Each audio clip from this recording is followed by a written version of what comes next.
Assalamualaikum warahmatullahi wabarakatuh. Hari ini saya nak buat ulasan perlawanan di antara Seri Pahang menentang Negeri Sembilan, yang mana kedua-dua pasukan terikat dengan jaringan satu sama, yang mana gol dari Negeri Sembilan dijaringkan oleh Casagrande melalui satu volley yang sangat-sangat lawa, ball control yang sangat lawa, manakala gol yang dijaringkan oleh Seri Pahang adalah dari Malik Ma'arif, yang mana Malik Ma'arif berjaya untuk melakukan gol melalui tandukan. So benda tu orang kata apa, mengejutkan, sebab Malik Ma'arif dikatakan free header lah waktu tu. Di manakah defend Negeri Sembilan pun kita tak tahu, yang mana mereka membiarkan Malik Ma'arif, pemain yang paling kecil di dalam padang, boleh untuk melakukan tandukan sebegitu untuk menjaringkan gol penyamaan. Jadi kena tanya baliklah defend Negeri Sembilan apa yang mereka buat ketika itu dari segi marking. Adakah mereka man to man marking ataupun mereka hanya lebih kepada zonal marking sahaja. Baiklah, tanpa membuang masa, mari kita masuk ke dalam ulasan perlawanan. Untuk ulasan perlawanan kali ini, kita akan masuk ke dalam ulasan perlawanan yang pertama adalah berkaitan dengan pasukan Negeri Sembilan dahulu. Apakah perkara yang positif tentang pasukan Negeri Sembilan ni? Okey, perkara yang positif tentang pasukan Negeri Sembilan ni adalah daripada segi struktur gameplay yang diterapkan oleh Coach K. Devon, yang mana struktur gameplay yang diterapkan oleh Coach K. Devon adalah masih lagi sama seperti season lepas, iaitu dengan penggunaan back 3 di belakang. Cumanya kali ini dia mempunyai player-player yang berlainan sedikit lah, selepas ada beberapa pemain utama mereka telah dijual ke kelab-kelab lain. Jadi kalau kita lihat dalam sistem back 3 pasukan Negeri Sembilan ni, apa yang paling efektif ataupun apa yang paling berkesan dari segi corak serangan adalah dari segi penggunaan wingback. Untuk kali ini boleh dikatakan wingback pasukan Negeri Sembilan antara bahagian kanan dan juga bahagian kiri, iaitu di kiri Tommy Mawat dan di kanan macam biasa Cik Rashid,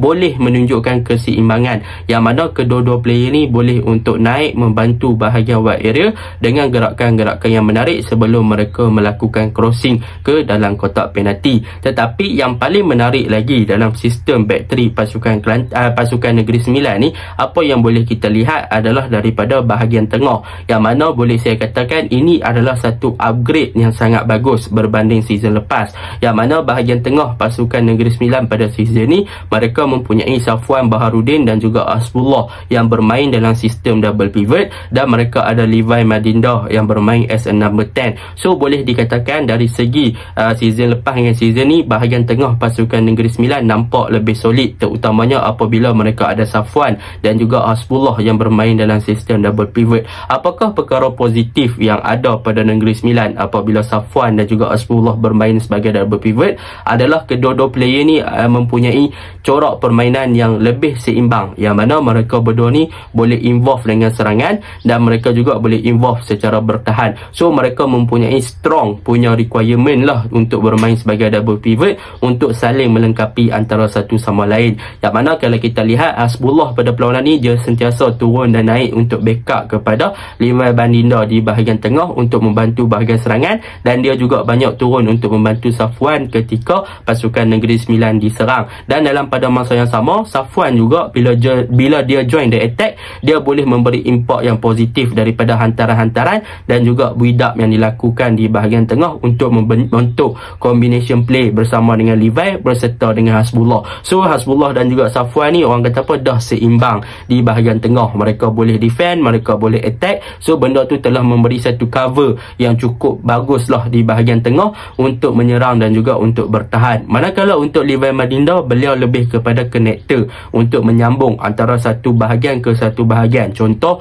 kalau beliau ataupun Negeri Sembilan attack belah kiri, beliau akan lebih kepada half space di belah kiri untuk support kepada Tommy Mawat yang naik ke atas. Kalau Negeri Sembilan attack belah kanan, beliau akan berada di bahagian kanan untuk memberi support. Begitu juga dengan Hasbullah. So dia akan lebih support belah kanan, dia akan support belah kiri. So tiga midfield ni mereka sering memberi support kepada satu department ataupun kepada satu sisi ke satu sisi yang lain untuk memastikan yang connection ataupun mereka saling menyambung antara satu sama lain. That is a good thing tentang pasukan Negeri Sembilan. Dan yang paling penting kalau kita lihat dalam sistem back 3 pasukan Negeri Sembilan ni, mereka bermain lebih kepada formation 3-5-2. Kalau first half tu kita boleh nampak Casagrande diletakkan lebih kepada target man dan Mahali Jasuli lebih kepada free ataupun bebas, yang mana beliau akan drop deep ataupun lebih kepada untuk memberi bantuan kepada wingback pasukan Negeri Sembilan, sama ada di kanan ataupun kiri. So Mahali Jasuli ni lebih kepada untuk attract pertahanan lawan dan juga lebih kepada memberi supporting play kepada bahagian wide area lah,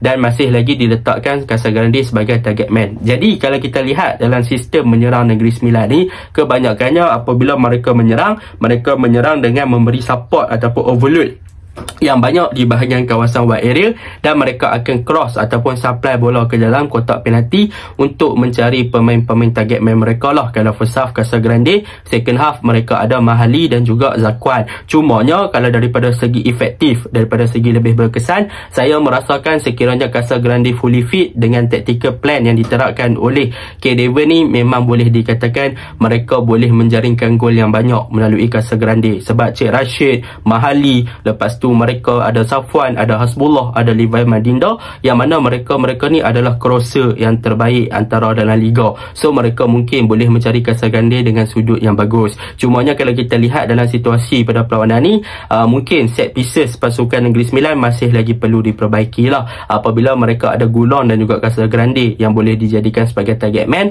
mereka masih belum berjaya untuk lakukan tersebut lah kan. Jadi benda tu perlu diimprove lagi untuk Negeri Sembilan. Dan yang kedua yang perlu diimprove oleh Negeri Sembilan dari segi defense lah, yang mana kalau kita lihat terutamanya di bahagian back 3, gol Malik Ma'arif tu tak sepatutnya berlaku. Sebab apa? Sebab Malik Ma'arif tak ada orang jaga langsung. So benda tu pun perlu diberi perhatian. Sebab apa? Kalau kita lihat secara jujurnya dari segi transisi dari back 3 ketika menyerang in position dan membentuk balik back 5 ketika bertahan, Negeri Sembilan dah bagus daripada segi struktur transisi. Mereka berjaya menyukarkan pasukan Seri Pahang untuk create game di bahagian wide area pada perlawanan semalam, dan mereka juga berjaya untuk menyutralkan bahagian serangan Seri Pahang yang bermain dengan lebih narrow ke bahagian tengah. So memang baguslah apabila mereka bermain dalam sistem double pivot dan ada back 3 di belakang, maka Hasbullah dan juga Safwan boleh mengganggu corak permainan yang dimainkan oleh David Rowley, oleh Kepa Sherman dan juga Malik Ma'arif, yang mana mereka boleh main marking mereka bertiga ni. Dan dalam pada masa yang sama mereka juga perlu lebih compact, sebab kalau kita lihat pada perlawanan semalam,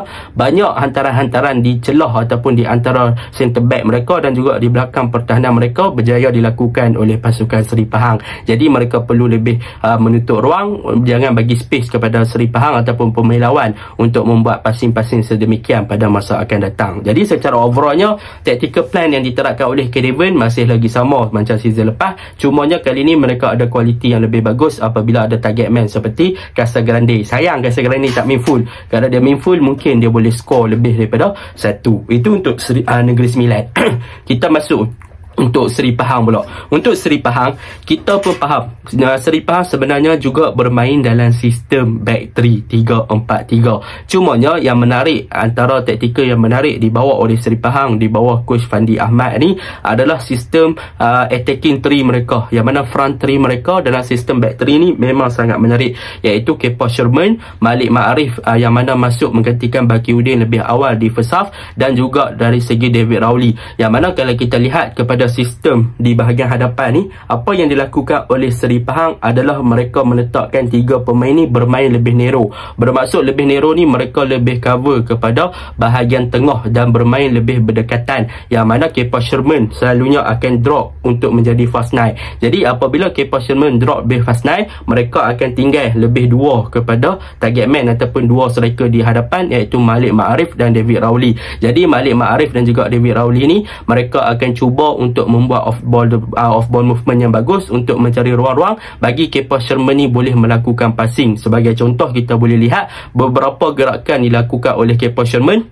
berjaya untuk menghantar bola kepada Malik Ma'arif, yang mana Malik Ma'arif ada 2 percubaan yang diselamatkan oleh goalkeeper pasukan Seri Pahang Zarif Irfan pada second half. Jadi itu adalah satu benda yang menarik lah, yang mana David Rowley, Kepa Sherman dan juga Malik Ma'arif bermain sebagai front 3 tetapi bermain dalam sistem narrow, dan Kepa Sherman as a fast nine, bukan lagi kepada target man, ataupun Malik Ma'arif dan juga Kepa Sherman akan bertukar role. Sekiranya Malik Ma'arif drop lebih deep, maka Kepa Sherman akan ambil sebagai target man ataupun sebagai top striker, manakala David Rowley lebih kepada Nero untuk dekat dengan right centre back ataupun left centre back dengan left back pasukan Negeri Sembilan lah. So benda tu positif bagaimana mereka menggunakan front three bermain dengan lebih Nero. So banyak gerakan-gerakan yang tercipta adalah hantaran-hantaran di belakang pertahanan, di celah-celah pertahanan, kan? Apabila striker boleh buat run in the behind, so off ball movement mereka bagus, vision mereka bagus, mereka drop deep untuk attract pertahanan lawan naik,